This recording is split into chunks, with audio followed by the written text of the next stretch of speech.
1957ko apirilaren azkeneko egunetan ja, Elorrizotik hasi ziren altzamendukoak sartzen, Intxortako frentea galdu zen, Elorrizotik Abainora, eta hori izan zen, apirilak azkeneko bueltan. Eta hor, ekaina sartu zen, Bilbo gerotxo jauzi zen, eta orduen gero buelti etorri zen, eta denuntzia jasoa ban Jose Maria Angulo Arroitajarrik. Bilbon ipini izan denuntzia hori, eta denuntzia hori ipini ben Abainora, uda pasetan, beranean temoduen pasetan etorte zen gizon bat.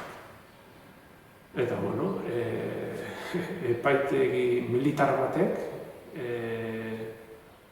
Jose Maria Angulo Arroitajarreki, 1957ko abuztuaren bostean, derion fusilatu behar. Ipini izan denuntzia hori 1957ko ekainean, eta abuztuaren bostean fusilatu behar.